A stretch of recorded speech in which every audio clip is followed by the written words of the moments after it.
प्यारे बच्चों, आप सभी को नमस्ते। कैसे हैं आप लोग? हम उम्मीद करते हैं आप स्वस्थ होंगे, मस्त होंगे। आज हम लोग सीटेट के पेपर 2 का सेट नंबर 3 डिस्कस करेंगे। तो चलिए क्लास स्टार्ट करते हैं। अब आप लोग मेरी बात को बहुत ध्यान से समझिएगा। अब आपके सामने क्वेश्चन नंबर 1 है। कह यदि x इक्वल टू -2/3 एंड y इक्वल टू -3/4 है तो x की पावर -1 प्लस y की पावर -1 का व्युत्क्रम मतलब रेसिप्रोकल आपसे पूछ रहा। मैं आपसे पूछूं कि क्या x की पावर -1 को आप 1/x लिख सकते हो, तो आप कहेंगे एकदम लिख सकते हैं। इसी तरह मैं कहूं y की पावर -1 को, तो आप कहेंगे इसे भी 1/y लिख सकते हैं। इनके सम की बात किया तो सम क्या करेंगे 1/x प्लस 1/y। अब x की वैल्यू क्या दे रखी -2/3, तो यहां 1/x की वैल्यू क्या हो जाएगी -3/2 हो गया। प्लस अब यहां पे y की वैल्यू क्या दे रखी -3/4, तो 1/y की वैल्यू क्या हो जाएगी तो -4/3 हो गया। अब इनका हम सम करेंगे तो -3/2 -4/3, एलसीएम कितना हो जाएगा 6। 2 से 6 को डिवाइड करेंगे कितनी बार में 3 बार में, 3 में 3 का मल्टीप्लाई करें तो -9। 3 से 6 को डिवाइड करें कितनी बार में 2 बार में, 2 में 4 का मल्टीप्लाई करें तो -8, कितना हो जाएगा -17/6। ठीक, बट हमारा तो आंसर -17/6, लेकिन यहीं तक नहीं, इसका रेसिप्रोकल पूछ रहा। इसका क्या पूछा रेसिप्रोकल, तो रेसिप्रोकल इसका कितना हो जाएगा, तो आप कहोगे -6/17। ऑप्शन कौन सा सी। बातें क्लियर है? आगे चलते हैं। अगला क्वेश्चन देखो। करा निम्नलिखित कथनों में से कौन सा सत्य है। पहला, अंडर रूट में 0.9 इक्वल टू 0.3, ये गलत है।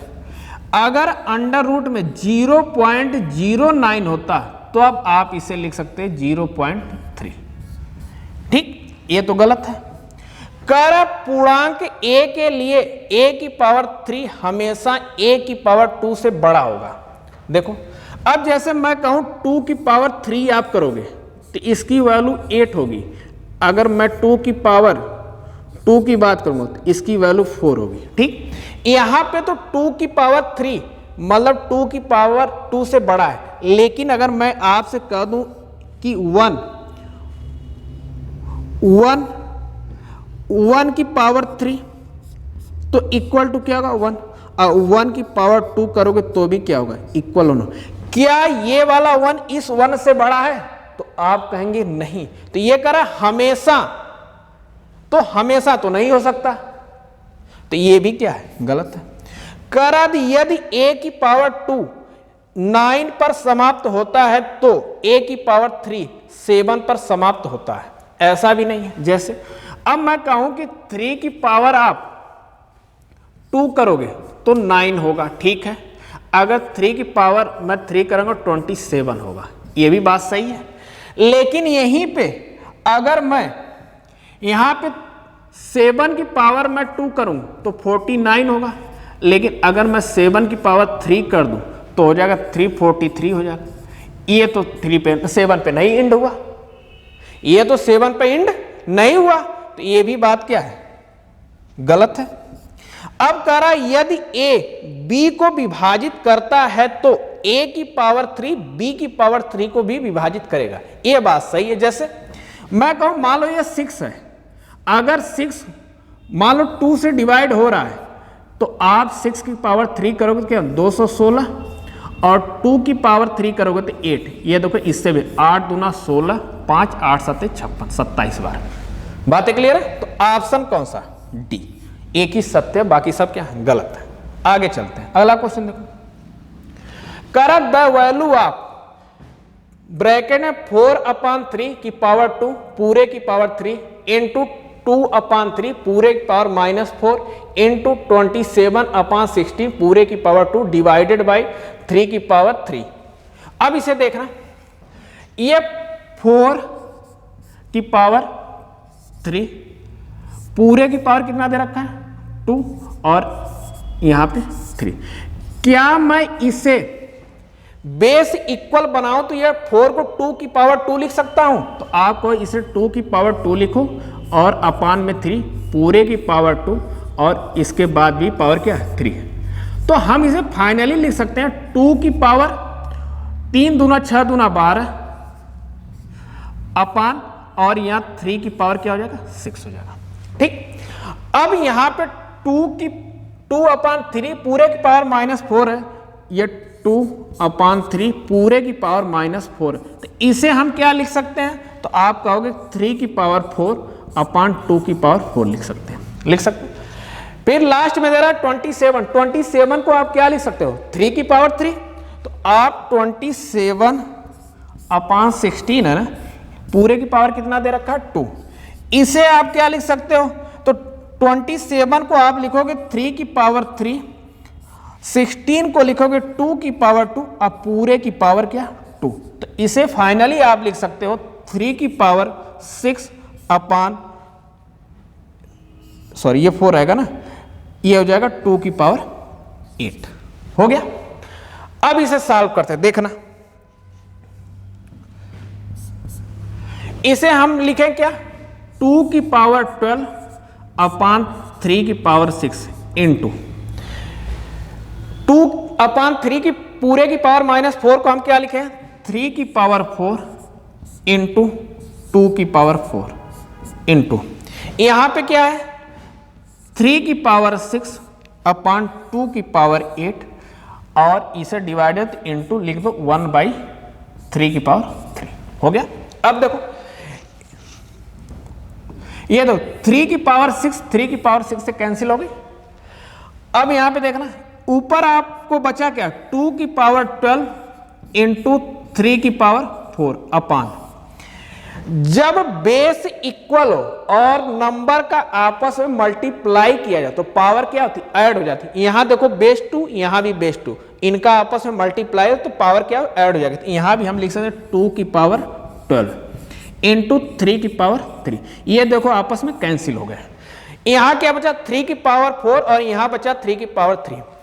अब अगर नंबर में बेस इक्वल हो और उनका आपस में डिवाइड किया तो पावर आपस में क्या सब्ट्रैक्ट हो जाती माइनस हो जाती है। तो आप इसे लिख सकते 3 की पावर 4 माइनस 3, फाइनली आ गया 3 की पावर 1 इक्वल टू 3। ऑप्शन कौन सा ए। बातें क्लियर है, कोई डाउट? आगे चलते हैं, अगला क्वेश्चन देखो।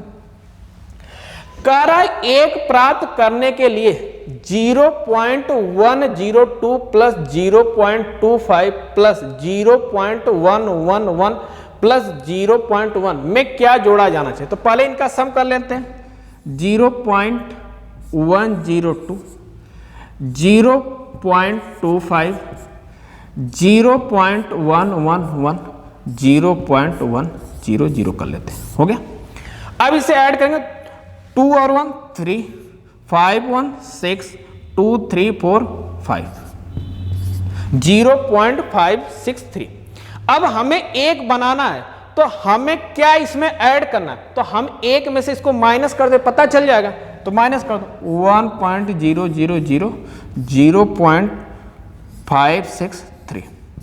10 में से 3 जाएगा 7, यहाँ 9 में से 6 जाएगा 3, 9 में से 5 जाएगा 4, यहाँ हो जाएगा पॉइंट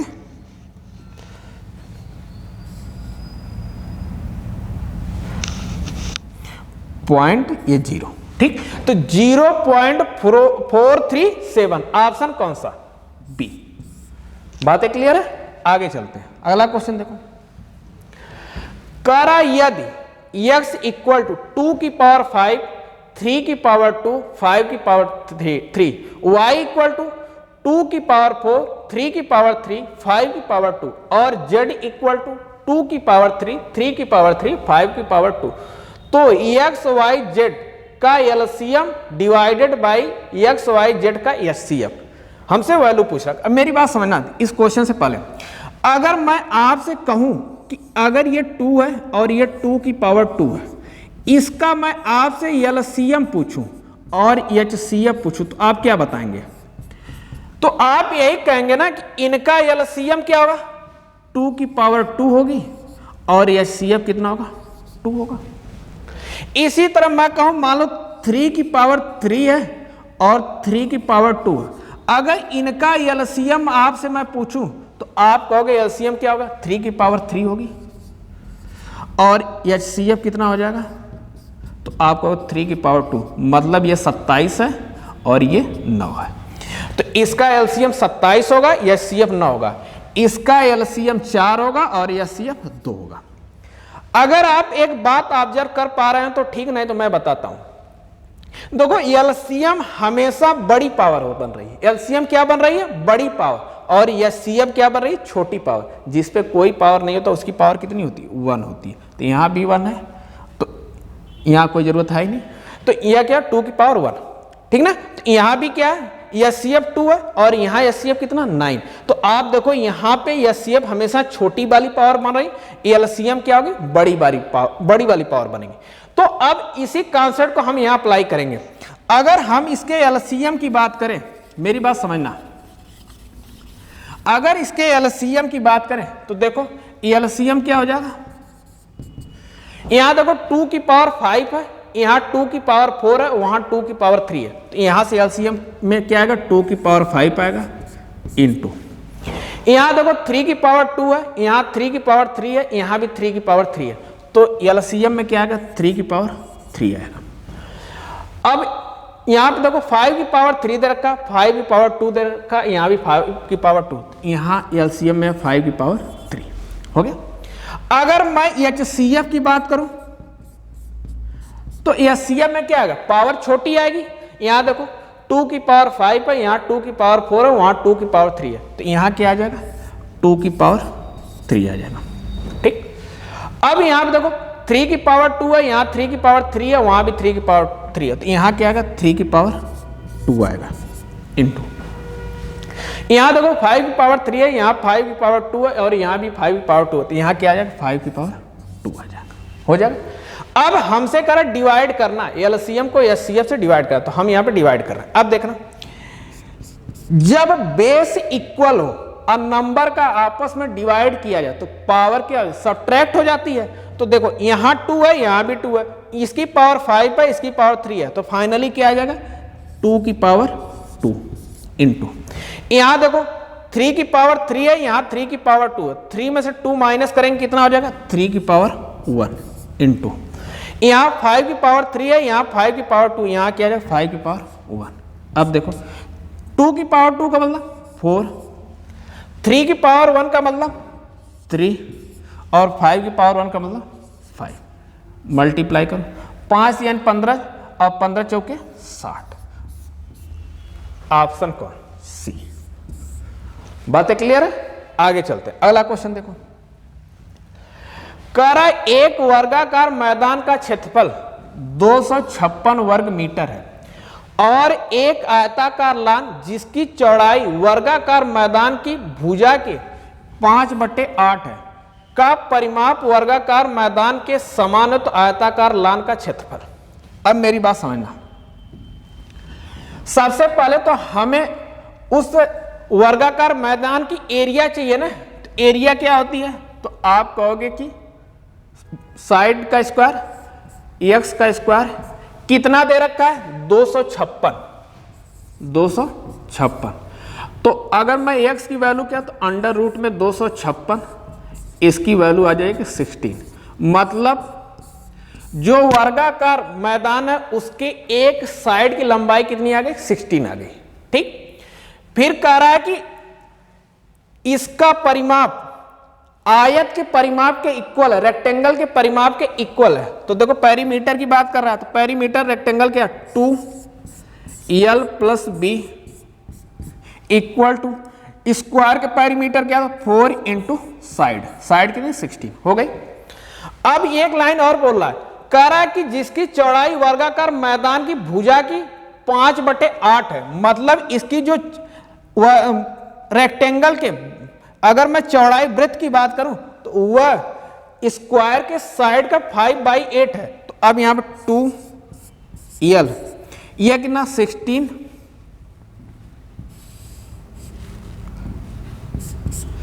इंटू 5/8 बराबर 4 इंटू 16। अब देखो ये कैंसिल होगा 2 बार में, यहां से 2l प्लस 10 इक्वल टू ये हो जाएगा, रहने दो इसी तरह। अब देखो 2 से कैंसिल होगा 2 बार में, और l बराबर आ जाएगा 16 दूना 32 और 10 उधर जाएगा माइनस होगा, कितना हो जाएगा 22 हो गया। तो b हमें पता चल गई कितनी है 10, और l पता चल गया हमारा कितना है 22। कह रहा आयताकार लान का क्षेत्रफल, हमसे एरिया पूछ रखा, तो एरिया देखो, तो एरिया क्या होगा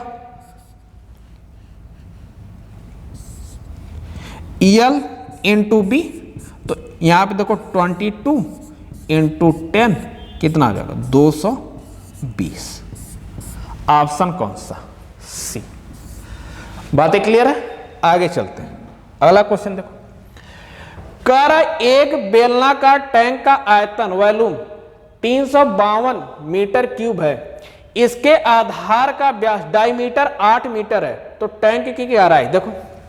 तो बेलना मतलब सिलेंडर के वॉल्यूम क्या होते हैं, तो आप कहोगे पाई आर स्क्वायर एच, ठीक।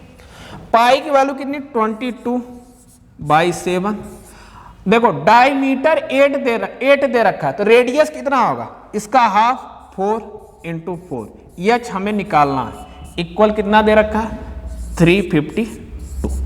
देखो अब अगर मैं 11 से कैंसिल करूं तो 2 बार में, देखो 11 3 33 कितना बचा, तो आप कहोगे 2, 22 11 दूना 22, 2 से काटोगे ये 16 बार में।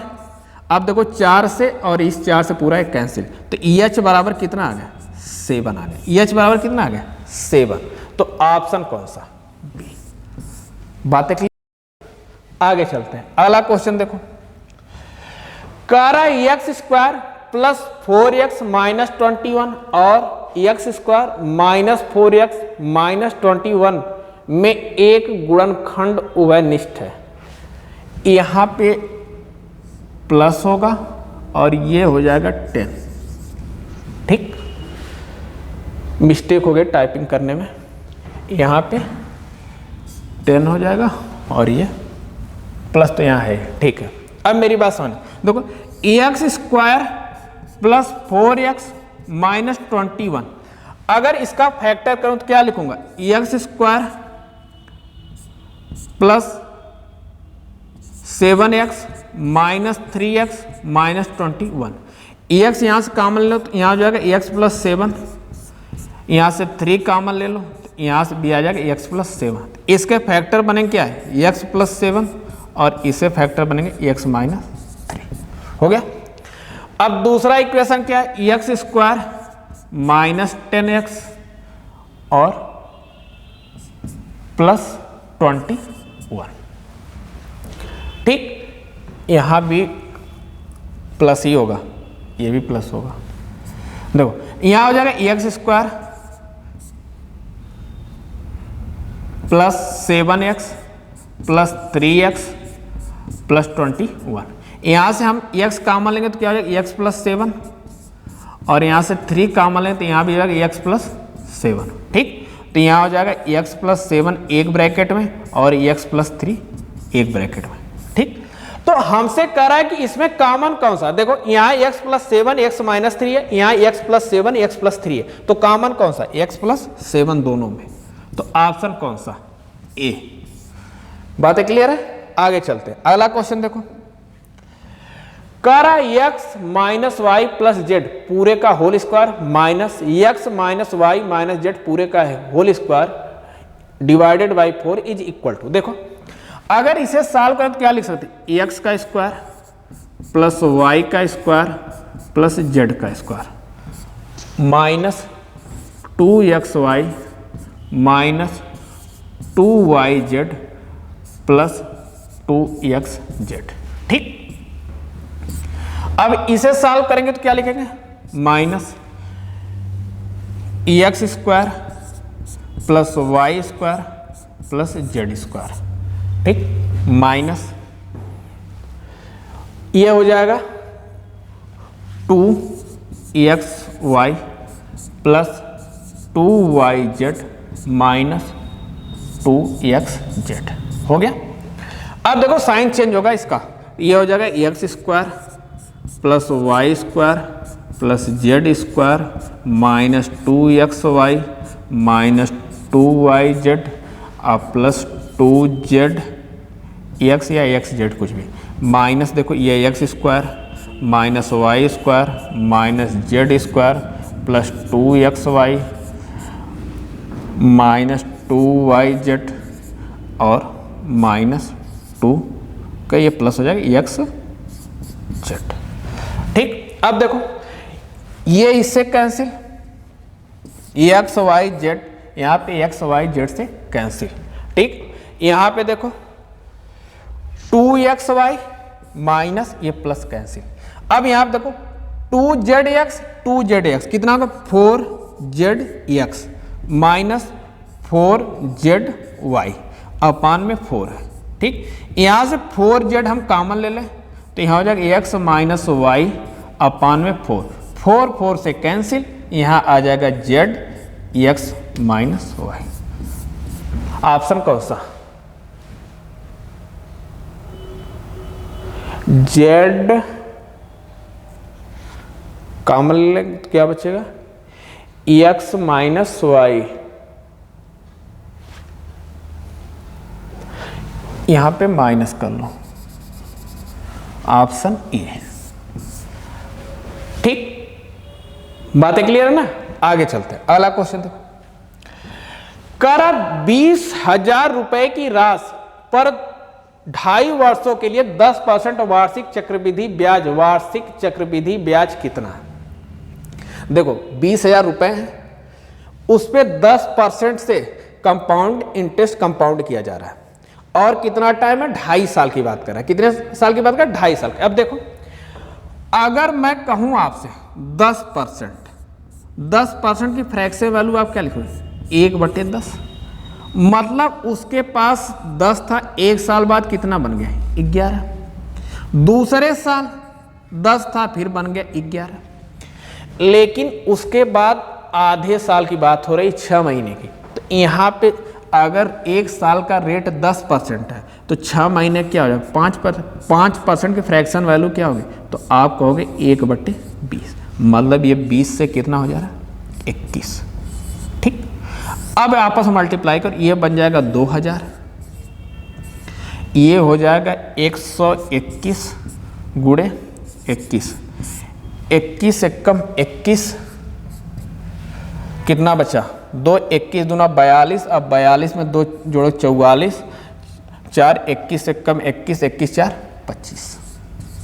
ठीक, अब इन दोनों में डिफरेंस देखो कितने का, तो आप कहोगे 541 का। यही आपका क्या है इंटरेस्ट आया, ब्याज आया। अब आपको 2000 की वैल्यू कितना दे रखी है 20,000, ये इसका कितना गुना, तो आप कहोगे 10 गुना, तो इंटरेस्ट का भी क्या होगा 10 गुना, कितना हो जाएगा 5,410 रुपये। ऑप्शन कौन सा? बी। बातें क्लियर है? आगे चलते हैं, अगला क्वेश्चन देखो।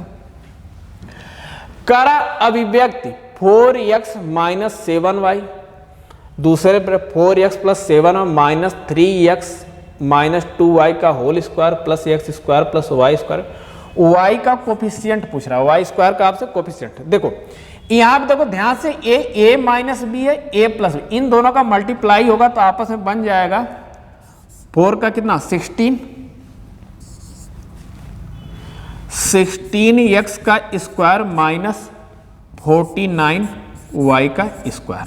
ठीक, माइनस, अब इसका अगर स्क्वायर करोगे तो हो जाएगा 9x का स्क्वायर प्लस 4y का स्क्वायर माइनस 3 दूना 6 दूना 12 xy प्लस x का स्क्वायर और प्लस y का स्क्वायर। ठीक, अब देखो ये हो जाएगा 16x स्क्वायर माइनस 49y का square minus 9 square minus 4y का square plus 12xy plus x का स्क्वायर और प्लस वाई का स्क्वायर। बातें क्लियर है यहां तक? अब देखो हमसे वाई का पूछ रहा है ना, तो हम वाई फोकस करेंगे। तो देखो यहाँ -49 वाई का स्क्वायर और यहाँ पे -4 वाई का स्क्वायर और प्लस वाई का स्क्वायर। तो देखो सेम साइन, अगर माइनस दोनों आपस में है तो सेम साइन है, तो आपस में क्या ऐड 49 में 4 जोड़ेंगे, ये माइनस का 53 वाई का स्क्वायर और प्लस वाई का स्क्वायर। यहाँ से मैं -52 वाई का स्क्वायर। हमसे वाई स्क्वायर का कोफिशिएंट पूछा, तो वाई स्क्वायर का कोफिशिएंट का -52। ऑप्शन कौन सा? ए। बातें क्लियर है? आगे चलते हैं, अगला क्वेश्चन देखो। कह रहा इफ x -1/2 ब्रैकेट में 2x + 5 इक्वल टू 2 ब्रैकेट में x -4/3, then what is the value of 4x square -5x + 4। देखो ये 4 -1/2 ब्रैकेट में 2x + 5 इक्वल टू 2 ब्रैकेट में x -4/3 दे रखा। देखो 2 से यहाँ मल्टीप्लाई 8 -1 का मल्टीप्लाई होगा तो -2x -5 पूरे में 2 बराबर ये हो जाएगा 2x -8/3 हो गया। 8 में से -5 करेंगे 3 -2x/2 equal to 2x -8/3 cross multiply ये हो जाएगा 9 -6x बराबर 4x -16 हो जाएगा। अब यहां से देखो, अब अगर मैं 6x को इधर लाऊं तो कितना 10x, 16 को इधर लाऊं तो कितना 25, तो ex बराबर कितना हो जाएगा? तो आप कहोगे 25/10 कैंसिल करेंगे तो यहां से आ जाएगा 5/2। ex की वैल्यू कितनी आ गई? 5/2। हमसे पूछ रहा 4x स्क्वायर -5x + 4। अब x की वैल्यू पुट कर देते हैं। देखो तो ये 4x की वैल्यू कितनी है? 5/2, यहाँ स्क्वायर हो जाएगा तो 25/4 -5 × 5/2 + 4। देखो 4 से 4 कैंसिल, ये 25 माइनस ये 25 में 2 से भाग करें तो 12.5 + 4। ठीक, 25 में 4 जोड़ेंगे 29, 29 में से 12.5 माइनस करेंगे कितना आएगा? 16.5, मतलब 16 सही 1/2। ऑप्शन देखो है कोई? सी। बातें क्लियर है? आगे चलते हैं, अगला क्वेश्चन देखो। करा निम्नलिखित डेटा के परिसर, बहुलक और माध्यिका का माध्य क्या होगा? तो सबसे पहले हम डाटा को क्या करें? अरेंज कर लें। देखो ये 3 7 हो गया। अब आ जाओ 12 13 15 16 18 फिर 19 29 34। यही है। 1 2 3 4 5 6 7 8 9 10 11। एक कोई छूट रहा है? 12 16 18 27। एक 27 छूट रहा। ठीक हो गया। अब हमें रेंज, सबसे पहले परिसर की बात है। रेंज क्या होता? मैक्सिमम डाटा में से मिनिमम डाटा क्या करते हैं? माइनस कर देते हैं। मैक्सिमम कितना? 34 में से 3 माइनस कर दो कितना होगा? 31। ये आपका आ गया रेंज। ठीक, फिर कह रहा है कि मोड, मतलब जिस डाटा की फ्रीक्वेंसी सबसे ज्यादा होगी वही मोड होगा। मोड क्या है? 18। ठीक, और कह रहा मीडियन की बात करा तो जब नंबर ऑफ टर्म इवन हो तब मीडियम निकालने का फार्मूला क्या होता है? तो आप कहोगे n/2 nth term plus n/2 + 1 तो टर्म अपान में 2। तो टोटल नंबर ऑफ टर्म कितने हैं? तो आप कहोगे 12। 12 का आधा 6, मतलब छठवां टर्म क्या है? 1 2 3 4 5 6, मतलब 16।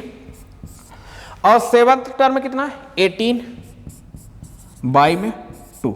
अब इसे 16 दूना 32 दो 34, 34 में यहाँ से कितना आ जाएगा 17, कितना आ जाएगा 17। तो हमारा मीडियन कितना आ गया 17। ठीक, अब कह रहा सबका मीन पूछ रहा तीनों का, तो ऐड कर दो, तीनों का मीन पूछ रहा है तो ऐड कर दो। देखो 18 17 35, अब 35 में 31 जोड़ोगे 66, और 66 कितने नंबर ऑफ टर्म में 3, 3 से डिवाइड 22, इसका मीन कितना आ जाएगा 22। ऑप्शन कौन सा, डी। बातें क्लियर है, आगे चलते हैं। अगला क्वेश्चन देखो, कर एक समांतर चतुर्भुज ABCD में D बराबर 76, C और D के समद्विभाजक एक बिंदु O पर मिलते हैं, तो COD की माप पूछा। देखो अब हमसे पैरेललोग्राम की बात करा, कुछ ऐसे है, ये मान लो A है, ये B है, ये C है, ये D है। बातें क्लियर है। कह रहा है D की वैल्यू 76 दे रखा है, 76 दे रखा है। कह रहा है कि एंगल C और D का बाइसेक्टर किसी पॉइंट O पे मिलता है, मान लो यहां पे मिल रहा है, तो कह रहा है COD की वैल्यू, इसकी वैल्यू हमसे पूछ रहा, इसकी वैल्यू पूछ रहा। तो हमने इसे पहले वाली वीडियो में बता रखा कि अगर इसकी वैल्यू पूछे तो यहाँ पे एंगल A और B के सम का हाफ होगा। तो अब देखो एक पैरेललोग्राम पे एक लाइन पे कितने डिग्री का एंगल होता है, आप कहोगे 180, तो angle A plus angle B equal to कितना 180, इसका हाफ कर दो कितना आ जाएगा 90, तो इसकी वैल्यू कितनी आ जाएगी 90 आ जाएगी, कितनी आ जाएगी 90। तो COD की वैल्यू कितनी है 90। बातें क्लियर है, आगे चलते हैं। अगला क्वेश्चन, कर ABC में DBC के मध्य बिंदु पर, ट्रायंगल ABC में DBC का मध्य बिंदु इस प्रकार है। देखो ट्रायंगल यहां पे ये D है, A है, B है, C, ये D है। ठीक, इस प्रकार की AD इक्वल टू BD, मतलब ये वाली लाइन इसके बराबर है। कर ADB की वैल्यू कितना देखा 102, तो BAC की माप, हमसे इस पूरे एंगल की वैल्यू पूछा। अब मेरी बात ध्यान समझना, अगर 102 इसकी वैल्यू दे रखी है तो एक ट्रायंगल के इंटीरियर एंगल का सम कितना होगा, तो आप कहोगे 180। अगर 180 होगा तो आप बताओ ये वाली लाइन इसके बराबर, तो ये दोनों एंगल आपस में बराबर होंगे कि नहीं, ये दोनों एंगल आपस में बराबर हो जाएंगे। आमने सामने के एंगल आपस में क्या होते हैं, बराबर होते हैं। तो अगर XAB होगा तो XAB होगा, तो मतलब 2x प्लस 102 इक्वल टू 180। तो यहाँ से 2x बराबर कितना आ जाएगा, तो आप कहोगे 78, तो x बराबर कितना आ जाएगा, तो आप कहोगे 39। इसकी वैल्यू कितनी आ गई 39। चलो अब अगर ये 102 है तो इसकी वैल्यू कितनी होगी, तो आप कहोगे 78 होगी। कितनी होगी 70, क्योंकि एक स्ट्रेट लाइन पे 180 डिग्री का एंगल बनता। अब मेरी बात समझना, अगर ADBC को बाइसेक्ट कर रही तो जितनी लेंथ इसकी होगी उतना लेंथ इसकी भी होगी। अगर ये इसके बराबर है तो ये भी इसके क्या होगी, बराबर AD के बराबर हो जाएगी। तो मतलब ये वाले एंगल आपस में क्या होंगे, बराबर होंगे। अगर मैं कहता हूँ ये Y है तो ये भी क्या होगा, Y होगा। आमने सामने के एंगल क्या होंगे, बराबर। तो आप 78 प्लस 2y इक्वल टू क्या लिखो 180, तो 2y बराबर कितना होगा 102, तो y बराबर क्या है 51। तो इसकी वैल्यू कितनी है 51। आपसे पूरे एंगल की वैल्यू तो 39 में 51 ऐड कर दो कितना हो जाएगा 90। 39 प्लस 51 इक्वल टू क्या 90। ऑप्शन कौन सा, डी। बातें क्लियर है, आगे चलते हैं। अगला क्वेश्चन देखो, कर मान लीजिए कि कोण x डिग्री में जो इसके पूरक कोण से 34 कम है और y कोण डिग्री इसके पूरक 38 अधिक है, तो 2x माइनस वाई बराबर। अब देखो कर x सप्लीमेंट्री एंगल की बात करा, तो सप्लीमेंट्री एंगल क्या होता है, दो एंगल का सम 180 डिग्री होना चाहिए। तो x का सप्लीमेंट्री क्या होगा, तो आप कहोगे 180 माइनस x होगा। फिर कह रहा कि इसके पूरक कोण से 34 कम है, मतलब ये वाली वैल्यू क्या, इससे 34 कम, तो माइनस 34। ठीक, अब इसे सॉल्व करो तो बन जाएगा 2x इक्वल टू इसमें से माइनस करो तो कितना हो जाएगा 146, तो EX की वैल्यू कितनी आ जाएगी 73 आ जाएगी। ठीक, दूसरा क्या कह रहा है कि Y अपने कंप्लीमेंट्री एंगल क्या होते हैं, दो एंगल का सम कितना होना है 90 डिग्री होना चाहिए, तो Y का कंप्लीमेंट्री एंगल क्या होगा 90 माइनस Y। कह रहा है Y कोण जो डिग्री में इसके पूरक कोण से क्या 38 अधिक है, इसमें 38 ऐड कर दो, हो गया। अब यहां देखो Y बराबर क्या हो जाएगा 2Y, तो यहां पे हो जाएगा 128, Y बराबर कितना हो जाएगा, तो आप कहोगे 64। ठीक, AX की वैल्यू 73 आई, Y की वैल्यू क्या 64 आई। तो हमसे पूछा 2x माइनस वाई की वैल्यू, तो 2x, तो हम 2 से 73 मल्टीप्लाई करने कितना है 146, y की वैल्यू कितना 64, माइनस कर दो, यहां से 2 आ जाएगा, 14 में 6 आ जाएगा 8, 82, 82। ऑप्शन कौन सा 82, इसी को बना लो। बातें क्लियर है, आगे चलते हैं। अगला क्वेश्चन देखो, कह रहा यदि एक सम चतुर्भुज के विकर्ण x और y है तो सम चतुर्भुज की एक भुजा की लंबाई। अब देखो हमसे रोम्बस की बात, कुछ रोम्बस ऐसे बनेगा, ठीक, कह रहा है इसके डायगोनल रोम्बस के डायगोनल क्या होते हैं, एक दूसरे को बाइसेक्ट करते हैं, वो भी कहां 90 डिग्री पे। अगर ये दोनों आपस में बाइसेक्ट कर रहे हैं तो ये यहां पे आपस में मिलेंगे, तो ये बाइसेक्ट होगा, तो ये 90 डिग्री होगा। ठीक, तो कह रहा है कि एक साइड, अब सुनो मेरी बात, अगर मैं कहता हूं ये A है, ये B है, ये C है, ये D, मैं कहूं BD की लंबाई जितनी भी होगी बाइसेक्ट करेंगे, तो ये मान लो x है, तो ये क्या x/2 हो जाएगी। अगर AC की जितनी भी लंबाई होगी, अब अगर मैं यहाँ पे O जहाँ इंटरसेक्ट हो रहे हैं, यहाँ पे मैं क्या लिख सकता हूँ y/2 लिख सकता हूँ। तो 90 डिग्री पाइथागोरस लगा के हम AD की वैल्यू निकाल सकते हैं। तो AD इक्वल टू क्या हो जाएगा, तो आप कहोगे अंडर रूट में x का स्क्वायर बाई 4 प्लस y का स्क्वायर बाई 4। यहाँ से अगर हम बाहर निकालें तो क्या नहीं 1/2 ब्रैकेट में अंडर रूट में x का स्क्वायर प्लस y का स्क्वायर। तो ऑप्शन कौन सा बी। बातें क्लियर है, आगे चलते हैं। अगला क्वेश्चन देखो, कह रहा यदि एफ वी और ई वर्गाकार आधार वाले पिरामिड के क्रमशः फलकों की संख्या, शीर्षों की संख्या और किनारों की संख्या दर्शाए, तो 3v + 2f माइनस ई का मान। अब पिरामिड की बात कर रहा है और उसका बेस क्या बता रहा है स्क्वायर, तो उसके फेस कितने होंगे, तो आप कहेंगे 5। फिर कह रहा वर्टेक्स कितनी होंगी, तो आप कहोगे 5, और एज आपसे कोई पूछे तो आप कहोगे 8। ठीक, बातें क्लियर है। अब 3v + 2f माइनस ई की बात करो, तो 3 में 5 से मल्टीप्लाई कर दो, -2 में 5 से मल्टीप्लाई कर दो, -8 कर दो, तो ये 15 माइनस नहीं 10 -1, 25 में से 8 करोगे 17। ऑप्शन कौन सा बी।